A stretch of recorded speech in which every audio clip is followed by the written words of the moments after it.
오늘은 제가 사사기 3장 12절부터 23절까지의 말씀으로 여러분에게 말씀 전해드리고 네. 싶은데요. 이 본문에 나오는 사람은 에훗이라는 사람이에요. 사사기는 여러분 잘 아시는 것처럼 이스라엘의 사사들에 관한 이야기가 이제 기록된 본문인데, 사사는 족장시대와 왕정시대 사이에 이스라엘의 지도자였던 사람들이거든요. 그들 중에 한 사람이 사사기 3장에 나오는 에훗이라는 네. 사람입니다. 성경을 읽어보신 분들은 아시겠지만 이 에훗의 이야기는 마치 한편의 어른용 동화를 보는 듯한 그런 느낌이에요. 상당히 흥미롭고 재미있거든요. 근데 조금 잔인한 장면도 있기는 하죠. 모압 왕 에글론이라는 사람이 이스라엘을 압제할 때 하나님께서 이스라엘을 위해서 이 에훗을 불러서 구원자로 세우십니다. 네.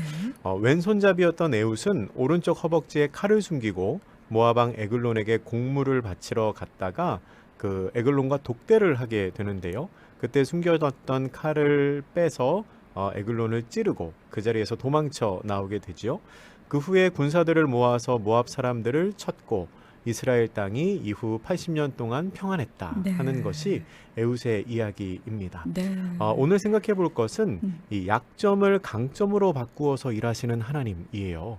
에훗이 분명히 약점이 있었던 사람이거든요. 근데 어떻게 그가 이스라엘의 위대한 사사가 될 수 있었을까? 그 생각을 좀 함께 네. 나누어 보려고 합니다. 약점을 바꾸어 일하시는 하나님, 그 단서가 되는 단어가 왼손잡이 에훗이라는 말이거든요. 왼손잡이 예, 에훗. 왼손잡이 에훗. 이 성경의 왼손잡이라고 번역된 부분을 우리말로 직역하면, 히브리어를 우리말로 직역하면 오른손이 묶인 자라는 뜻이에요. 네. 이 말을 의역하면 어떻게 되냐면 오른손이 불구인 사람, 그렇게 번역을 할 수 있습니다.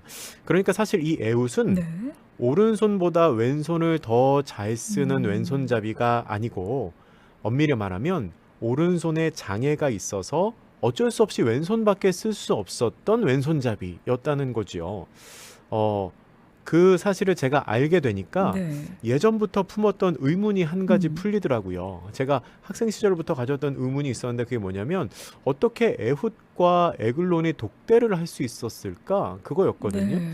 이 에훗이 에글론에게 공물을 바치러 간 사람이었고, 사실 이스라엘과 이 모압 사람들은 친한 사이가 아니었거든요.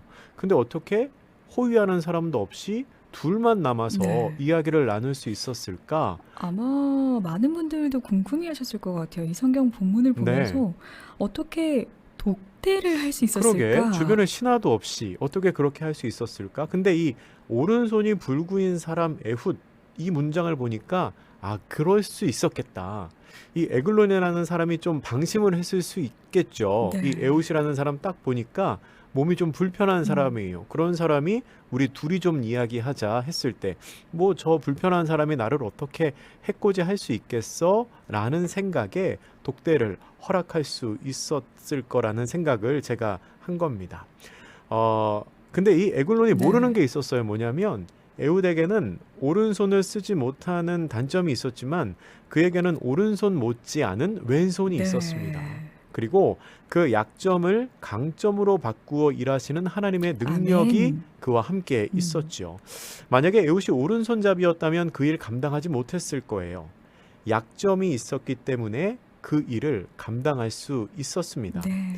에훗은 비록 신체적인 결함을 가지고 있었지만 하나님께서 그를 사용하셨을 때 그는 신체가 건강한 사람도 하기 힘든 일을 감당하게 되었다는 겁니다.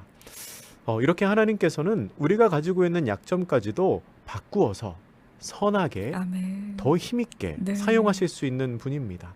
남들이 보기에는 그게 저 사람 약점이야 라고 생각되는 부분이 있을지라도 오히려 하나님께서는 그 일을 통해서 네. 더 큰 일을 이루실 수 있다는 거죠.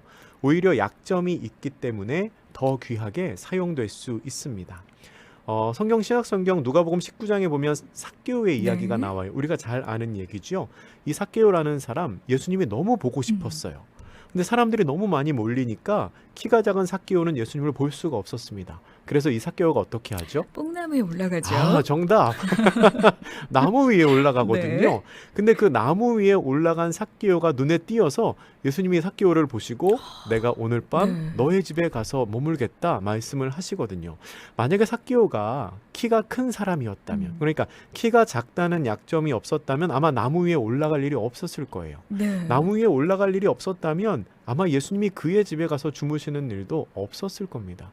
그에게 약점이 있었기 때문에 한편으로는 간절함이 있었고 네네. 그 약점을 해결하기 위한 노력을 통해 오히려 예수님께 더 가까이 갈 수 있었다는 거죠. 예수님이 그의 집에 갔을 때 어떤 일이 생겼냐면 삭개오가 우리말로 하면 은혜 받고 변화받는 일이 아멘. 생깁니다. 네. 그의 약점이 결국 그의 삶을 변화시키는 아주 결정적인 네. 계기가 된 것이지요. 혹시 방송을 들으시는 분들 중에 내가 다른 사람보다 좀 부족하다고 생각되는 약점 가지고 계신 분이 있은지 모르겠어요. 지금은 그게 나의 치명적인 약점인 것처럼 보일지 몰라도 하나님께 붙들렸을 때 그 약점이 나의 강점이 아멘. 될 수 있다는 것을 꼭 기억하시기를 바랍니다. 네. 하나님께서는 우리의 약점을 통해서 그것을 덮고도 남을 만큼의 더 큰 은혜를 우리의 삶에 아멘. 허락해 주실 수 있는 네. 분이십니다. 목사님 그러고 보면 역전시키시는 하나님. 네. 그리고 저희가 와, 이 이야기는 정말 반전이다라는 이야기 많이 하잖아요. 맞아요. 반전의 이야기를 만드시는 분이 바로 우리 전능하신 하나님이시지 않나 맞습니다. 생각이 듭니다. 우리에게 약점이 있을지라도 하나님의 능력은 분명히 그것보다 훨씬 크시거든요. 아멘. 아멘. 그리고 또 한 가지 우리가 기억해야 될 사실은 하나님은 약점을 보지 않으시는 분이라는 겁니다. 우리는 다른 사람을 볼 때 그 사람이 가지고 있는 약점도 같이 보거든요. 어쩌면은 그 약점을 먼저 보지요. 정말 회개합니다. 이 사람의 인간적인 눈으로는 그 사람의 약한 부분이 먼저 보여요. 근데 분명한 사실은 네. 하나님은 그 약점을 보지 않으세요. 왜 보지 않으시냐면 하나님의 입장에서는 그 약점이 고려할 대상이 아니거든요. 우리는 사람의 약점을 보면서 저 사람은 저런 약점이 있으니까 이 일은 못할 거야 라고 판단하기 쉽지만 네. 하나님이 보기에는 그게 어떤 약점이어도 하나님이 함께 하시면 다 할 수 있거든요. 그러니까 당연히 약점을 보지 않으시지요. 또 인간적인 관점에서 생각해 봐도 누군가에게 어떤 문제가 있고 어떤 약점이 있다고 해도 그건 사실 내가 가지고 있는 나의 여러 가지의 현실 중에 하나일 뿐이에요. 네.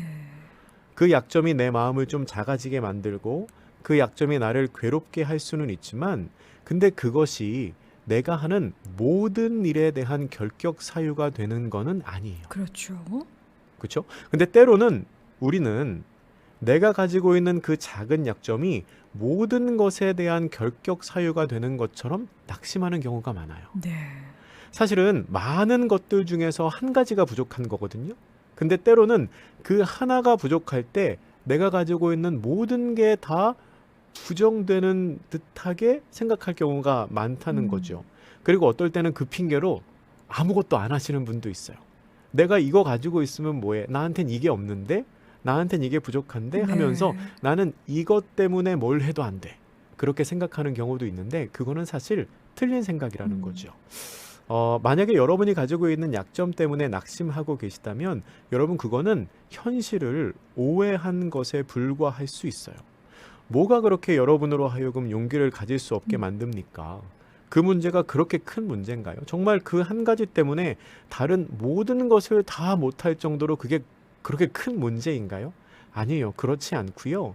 하나님께서는 여러분을 볼 때 그 약점을 보지 네. 않으세요. 여러분 한 사람 한 사람을 아멘. 보시기 때문에 여러분 너무 두려워하지 마시고 네. 너무 걱정하지 마시고요. 여러분이 가진 그 약점은 하나님께서 쓰실 때 네. 아무런 문제가 되지 않는다는 사실을 꼭 네. 기억하실 수 있기를 바랍니다. 네. 네. 저는 약점을 오히려 강점으로 바꾸시는 하나님이시잖아요. 이 한 문장이 참 기대가 되고요. 그리고 오히려 그 약점을 통해서 참 겸손하게 되고 맞아요. 하나님을 더 의지하게 되는 맞아요. 그런 또 겸손을 더 많이 배우게 되더라고요. 맞습니다. 제가 마지막으로 드리려고 하는 네. 얘기가 바로 그 얘기인데요. 사실 에웃에게 있어서 가장 중요한 사실은 하나님께서 그를 통해 일하셨다는 거죠. 아멘. 그는 약점이 있는 지극히 평범한 사람이었지만 하나님께서 그를 통해 일하셨다. 그러니까 결국 중요한 거는 하나님이세요. 아멘. 그러니까 모든 일의 주인공이 사실은 하나님이시죠. 제 이야기 잠깐 하면 부끄러운 얘기지만 제가 이제 신학교에 가기로 결심하고 주변 사람들에게 그 얘기 했어요. 저 신학을 할 네, 겁니다. 네. 저 사역을 할 겁니다. 그 얘기를 이제 주변 사람들에게 하니까 많은 분들이 이제 격려해 주시더라고요. 예, 위로도 해주시고 격려도 해주셨어요. 근데 제가 신학교에 간다고 하니까 어떤 분이 이렇게 말씀을 하시는 거예요.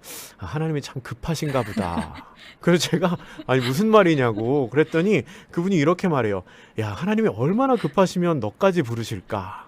너까지 부르신 거 보니까 하나님 진짜 급하신가 보다 그러는 거예요. 아, 제가 그 얘기를 듣고 네.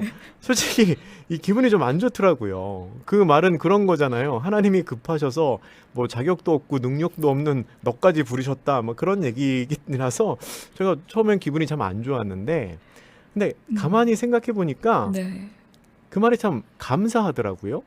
그러니까 왜냐하면 네. 제가 뭐 자격이 됐든 안 됐든 사실은 부족하죠. 사실은 모자라죠. 근데 자격이 됐든 안 됐든 뭐 하나님이 엄선해서 고르셨든 대충 부르셨든 상관없이 어쨌든 하나님이 부르신 거잖아요. 아멘. 하나님이 부르신 네. 거예요. 사실 그 말 속에서 나를 생각하면 기분이 나빠요. 하나님이 너도 부르셨어? 너까지 부르셨어? 그러면 주여. 기분이 나빠요. 근데 주어를 네. 이 주어가 하나님이시잖아요. 아멘. 하나님이 음. 부르셨다라고 생각하면 감사하지 않을 수가 없지요. 그러니까 왜 너까지 부르셨지? 그게 아니고 하나님이 부르셨다라고 봐야 되는 거죠. 네. 우리 그런 말 많이 해요. 하나님이 나와 함께 하신다. 아멘. 굉장한 믿음의 고백이죠. 근데 우리가 이 고백을 할 때 많은 경우에 나에 집중하는 경우가 있어요. 하나님 나와 함께 하신다. 나와 함께 하신다고? 근데 가만 생각해 보니까 나에게는 별로 선한 게 없거든요. 과연 나와 함께 하실까? 그럴 수 있는데 여기에서 중요한 건 하나님이 함께 하신다. 아멘. 하나님이 함께 하신다. 네. 그게 중요한 거죠. 하나님이 너도 부르셨어? 이 문장에서 중요한 건 너도가 아니고 하나님이 부르셨어. 부르신 게 중요한 거죠. 그러니까 하나님이 부르신 게 중요한 거죠.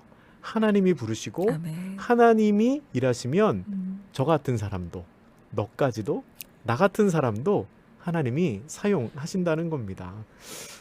마무리할 때가 네. 됐는데요. 여러분 하나님께서 약하고 평범한 저와 여러분 같은 사람을 통해서 일하십니다.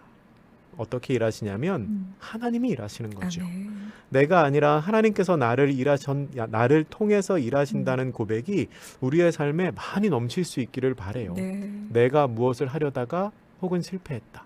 내가 이렇게 하려다가 마음이 힘들었다. 그게 아니고 하나님께서 이 일을 하셨다. 아멘. 하나님께서 나를 통해 이 일을 하셨다. 네. 그 고백. 그러니까 우리의 삶의 주어가 내가 아니라 하나님으로 바뀌게 되면 사실 내가 가지고 있는 약점은 더 이상 약점이 아멘. 아닌 게 되고 네. 우리에게는 감당하지 못한 하나님의 은혜로 우리가 그 하나님의 일을 다 행할 수 있는 능력이 생깁니다. 아멘. 우리 삶의 주어를 나에서 하나님으로 바꿔서 그 약점을 강점으로 바꾸어 일하시는 그 하나님의 은혜를 우리 행자질라 가족분들이 많이 경험하시기를 축복합니다.